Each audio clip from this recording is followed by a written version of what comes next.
Can I draw an Olaf for your studio? Oh yeah.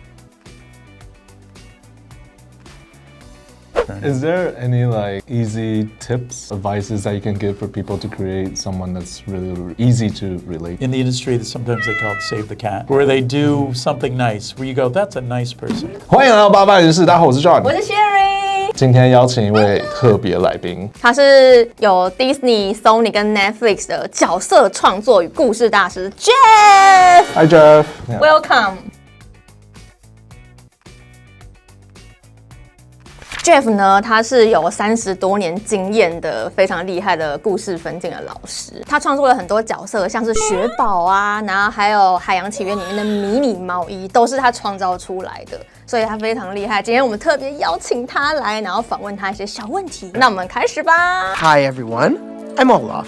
And I like warm hugs. Let's do a quick introduction to yourself. My name is Jeff Ranjo. I've worked in the animation industry for 30 plus years. I started at Disney Feature Animation, working on films like Hercules and Frozen and Moana. I also worked at Sony Pictures Animation, worked on as head of story on Surf's Up. And also right now I work currently at Netflix Animation, I was head of story and co-exec producer on Maya and the Three, and for which we won an Emmy. And then I'm currently there working on multiple films at the same time.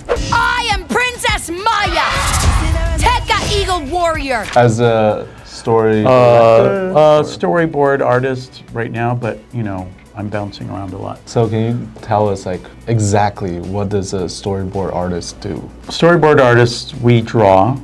We take the script and we turn it from words to pictures. So like a comic book, you know, it's all panels. We do it for the whole movie. And then we film it, we add voices, we add sound effects, just like a movie, but we shoot the pictures one at a time. And then we watch the whole thing and we throw things out and we do it over and over and over. In Frozen, you designed Olaf, which is a beloved character for worldwide, I guess. And then you did Mini Maui, Moana 1. Can you share some of the things that you did behind the scenes, like the creative process? How do you come up with Olaf? I worked on Frozen from the very beginning. It was me, a writer, and one of the directors. We were in the room and just like this, we were just talking about what should the story be. Originally it was based off of Hans Christian Andersen's Snow Queen, which was a weird story because the origin of that, there was a troll that tried to bring a mirror up into the sky and then it broke, and then all the shard of glass fell into people's eyes and hearts and made them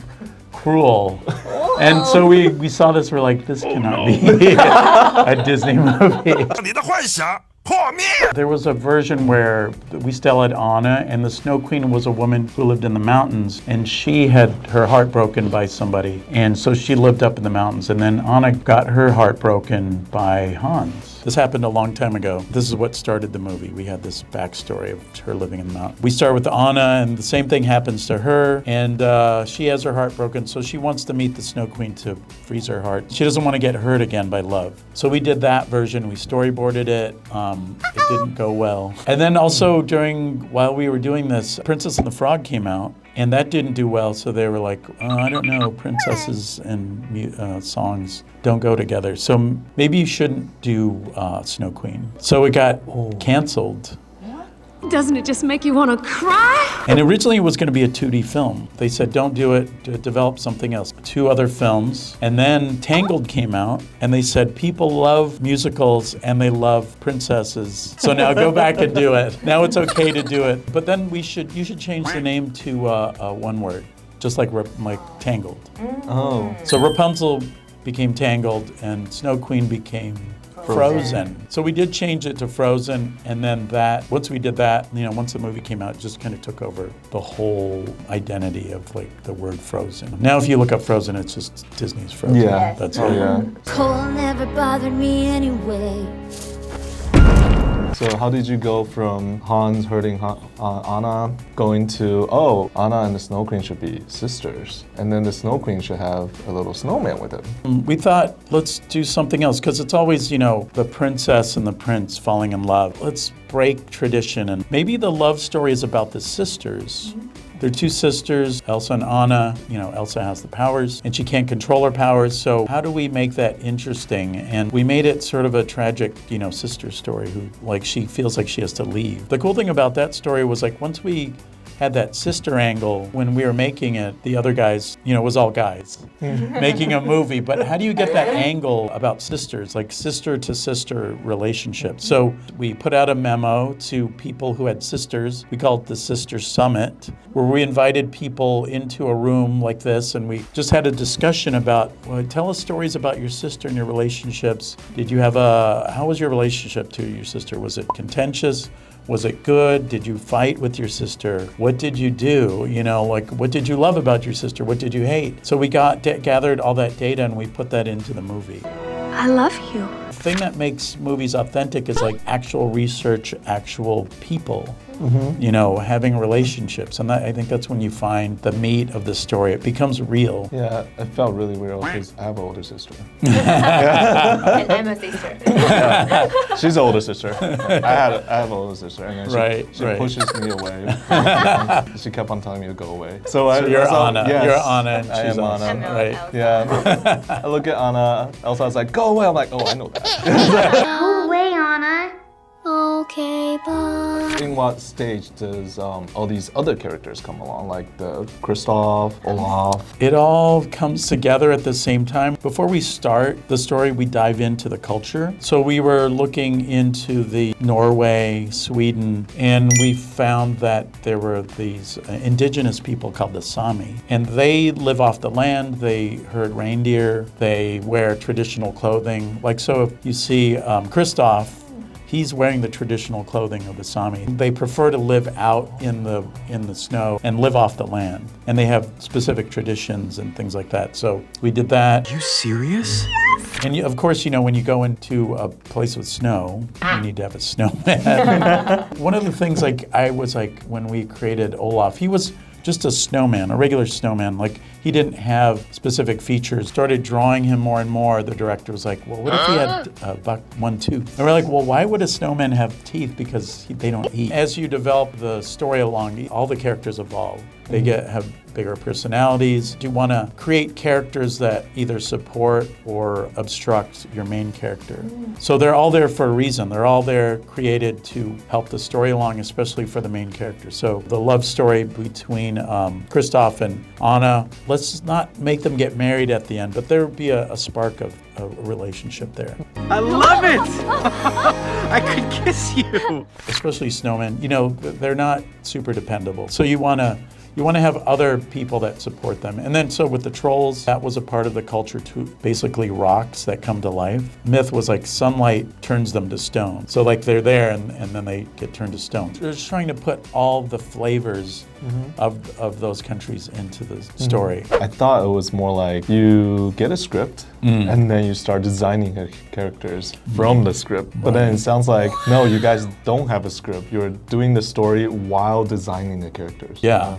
They evolve. We're in the room, we're drawing. You know, when we start to the early storyboarding, they might look just like a regular snowman. But as we go along, they start to develop into, you know, personalities. Yeah. So we just keep adding and adding and adding. I live! Now I want to ask, Olaf is voiced by Josh Gad, and I do see his characteristic or his features in Olaf. In what stage did you guys find out, like, oh, we want this person to voice? We come up, like, when Olaf became more what he looked like, we look at TV shows and we have a casting department where they have pictures and they're like, who would you like? Because it's up to the director. And like, I think during Hercules, Hades was going to be Jack Nicholson. Here's Johnny! I first started at Disney and they said, Jack Nicholson's coming.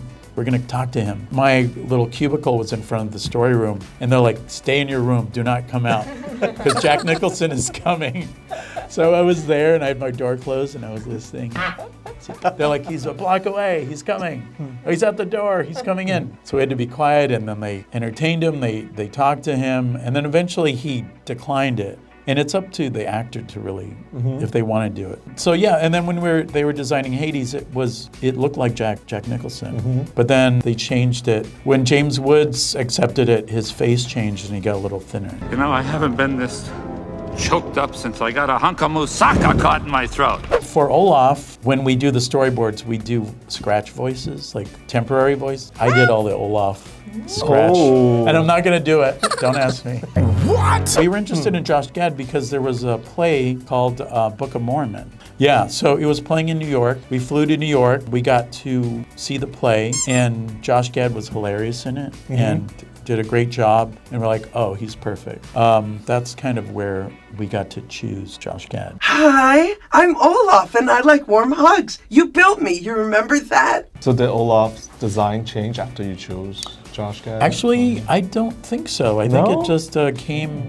It was always he had that look.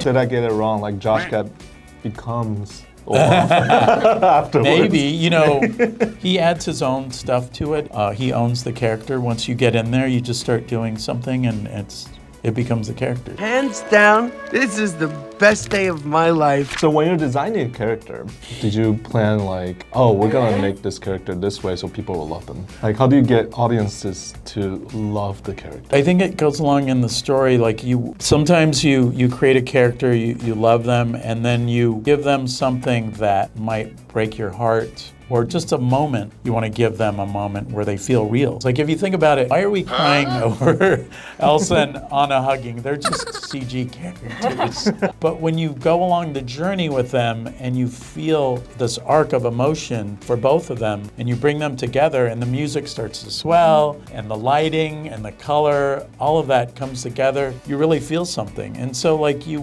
want to give those moments to the characters. Like with Olaf melting, you know, he's a snowman. The tragic thing about him is he dreams of being in summer. Yes. And I storyboarded that song of him like, oh, I'm gonna love summer. It's gonna be warm and cool. I'll get a tan. But you know he can't because he'll melt. And he doesn't know that because he's so innocent. He is so innocent that he doesn't know. In summer.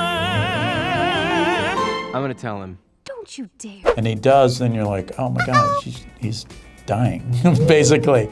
But he's so innocent, he's like a child. So it's like a child dying. Trying to give these big resonating moments that people can relate to. And it just clicks. And when it does, it feels really good. Now that actually brings up my next question. Be like, how do you guys plan for that? Like, okay, I want to make this innocent little snowman melt. So people will cry over him. Well, it's very technical. It's like a war, really, where we plan out every single moment of the movie.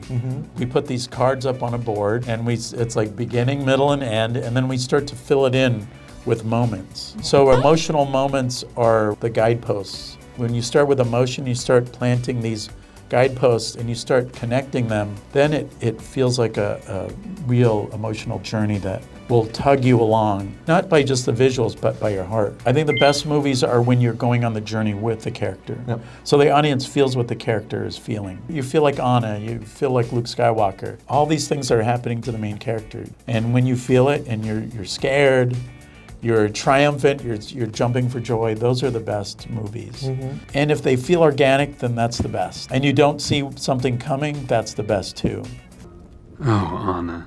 If only there was someone out there who loved you. Oh, let's subvert this princess thing in Frozen and let's have Hans be the bad guy. We loved doing that moment, and that was just something we like. You set something up, you got to pay it off. So we set it up and then we paid it off, and it felt really good. Especially when you work in this industry, and the job I do, it's story development. You're always analyzing, like your channel. You're analyzing movies all the time, so you know where things are supposed to land or not land. And when you don't see them, you're like, oh, that was great, I didn't see that coming. So you're always like analyzing movies and like, I'm not following that character because they didn't give me enough to get to follow them or to love them or to maybe hate them. So yeah, you need to love your characters enough to give them enough love or hate. Is there any like easy tips or advices that you can give for people to create someone that's really easy to relate to? Like, oh, they have to lose a dog, you know? Police! Help! That puppy's When we're starting movies, there's always the question of like, do we love the character enough? Where's the moment in the story when you first meet them, like, are we gonna like them? So are they making breakfast for their grandmother? Do they say hi to their neighbors? Just little things like that that makes you want to love that character. In the industry, sometimes they call it save the cat, where they do something nice, where you go, that's a nice person. Why do we like Moana? Like in the first version, she was getting everything too easy. Like we had to make it a little harder for her. So they gave her problems at home. Oh, her dad doesn't want her to leave the island. Because in the other version, she was sailing all over the place. But in this version, to give her conflict, she was like, his dad was like, do not go off the island. Why? Because bad things will happen to you. But there's no specific reason, and he was hiding the reason. Things like that, where you're like intrigued about, oh, there's something more that we're not telling you. When you're designing a story, so you have a story arc, Right. and then each character have their own character arc. Sure. How do you make them fit? You always have to follow the primary arc, which is your main character. So that's first and foremost. We're always like, is this clear enough? And so we're like always checking that. Every screening we do, we're like, do you like that character? Are you following the character? Does it make sense? As we go along, there are other characters, like, Olaf has an arc, but it's not the biggest arc. It's there, but it's not about that. But he's supporting Anna at the same time, and Elsa. Like later on, we didn't fully know what Olaf's arc was until we got to the end of the movie. And then we realized his job was just to be a sidekick. And then to make him resonate more, we brought him back and was like, let's rewrite the beginning. You don't really know your movie until you know what the ending is. So you go back to the beginning. Let's make Olaf basically the love between the sisters. He was there at the beginning. That came later, after a couple of versions of Frozen. That came one of the later versions. So then that connected him all together. So we were so close. We can be like that again. Not always like, you do one version and that's it. We're always constantly revising it, making characters' arcs stronger, making things make sense. It's always juggling. From the audience's perspective, like he's been doing things this way and then now he's doing things the other way. When in the process do you guys make that change? There's a whole story math about this. So once the character leaves, they go on their journey, they leave Act 1. Act 2 is when they start to learn about the real world. And you want to have them have successes and failures at the same time. So you can't just keep learning and learning and learning. You're too perfect. So you have to learn a little bit and then go back down, then you lose something and you learn some more. So we're always like going up and down so that the character feels like like in life. Nothing comes to you perfectly. So once you fail at something, you're like, you know what? I'm gonna get up and do better next time. You have to give your character obstacles. And then at the end of Act 2, you bring them down, they lose everything. Everything they believed in is taken away, and then they have this moment of deep review of like, did I believe everything I should have? Did I not? Should I not have done all this stuff? Like in Moana, she's like, she loses everything, and then, Grandma Tala comes back and like gives a talk and reminds her like, look where you come from. And then she realizes, oh, I need to stop crying and get back out on the ocean and save Maui and save all the. Yeah. So yeah, it's all designed in there where like, you go up and you go down and then you go up even higher. Then they have the climax, and that's when they learn the ultimate question is, do they really have it, and can they succeed? Then they win, hopefully. And then they win, and then everyone's happy.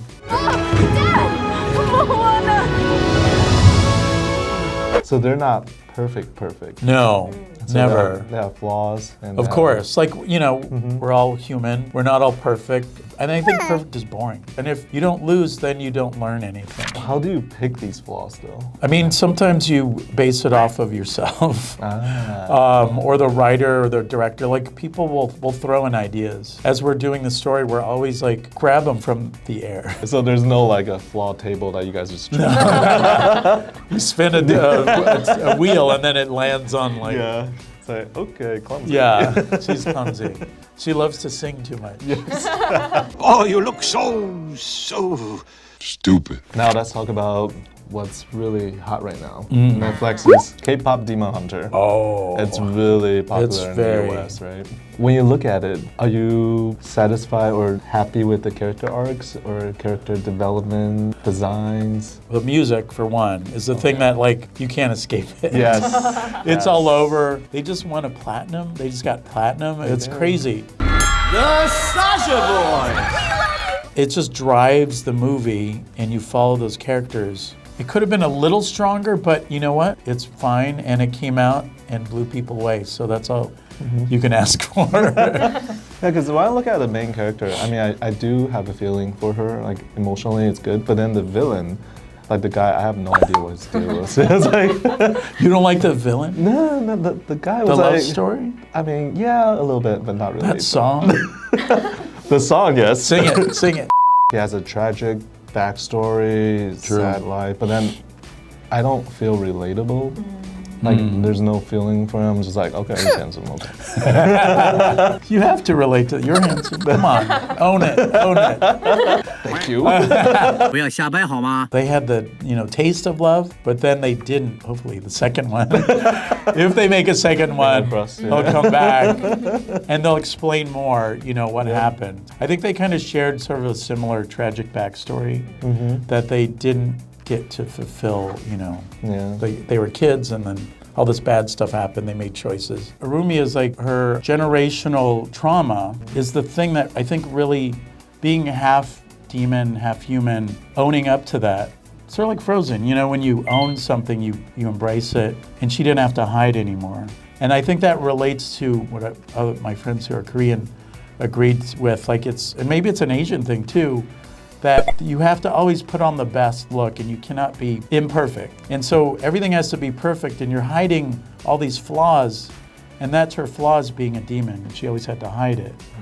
So her coming to terms with that and owning it and no, I'm not gonna hide it anymore, I'm gonna own it and become who I am and sing, of course, in a big moment and bring it all together. Show off nice tattoos. Yeah, she's like, now everybody's gonna get tattoos. Oh, look, pattern. And they're all coming together. So yeah, I think that's what it's really about. Jeff, you shared a lot of industry secrets, behind the scenes stories with us. Now you have a course coming up. What are you going to teach? What's this course about? So we talked about arcs before. The arc of my class is putting emotion into everything you do. If it's character design, if it's an illustration, if it's a logo. I even talk about putting emotion into logos. You don't think about those things, but you do, and everything you do, stories, movies, it's about feeling the emotion in a character design. What about all of that? Making characters relatable?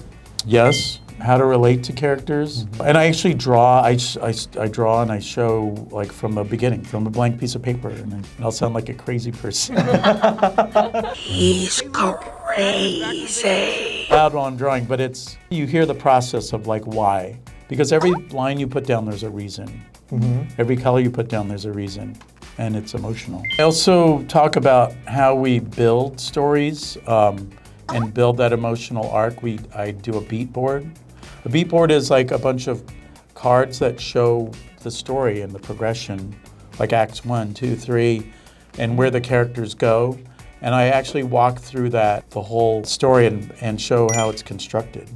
Here are the plans of how we build a house and how it's structured. And in this version, it's the emotional structure of the storytelling, whether it be the framing, how to frame your designs or your camera shots, the lighting, everything that goes into making it an emotional story. So if we take your course, yes, we find a really good songwriter, we can come up with our Frozen, right?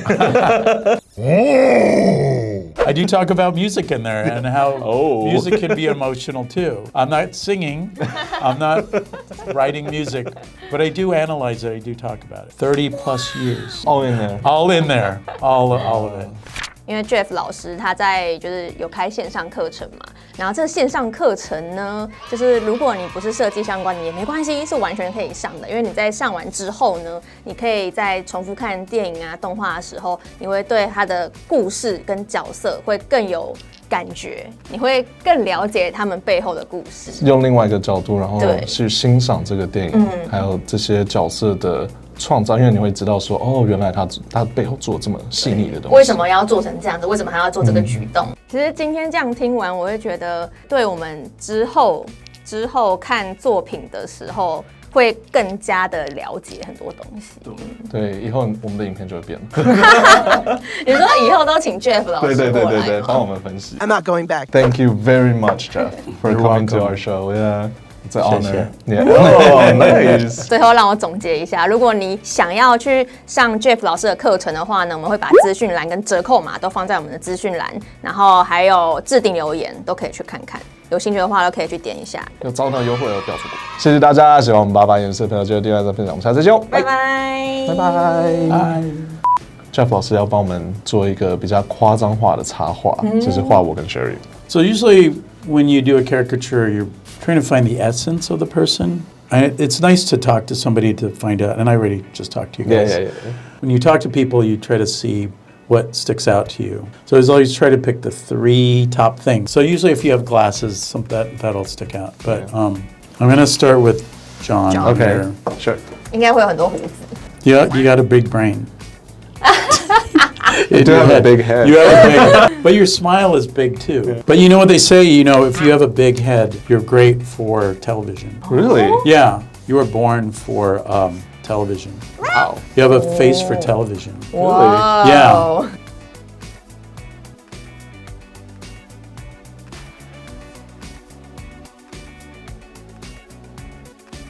We'll hold it by our faces.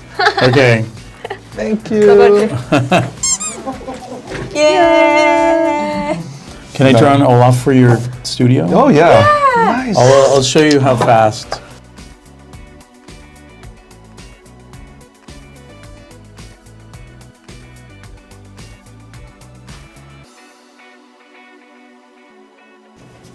See, how fast was that? Wow. 好厉害哦！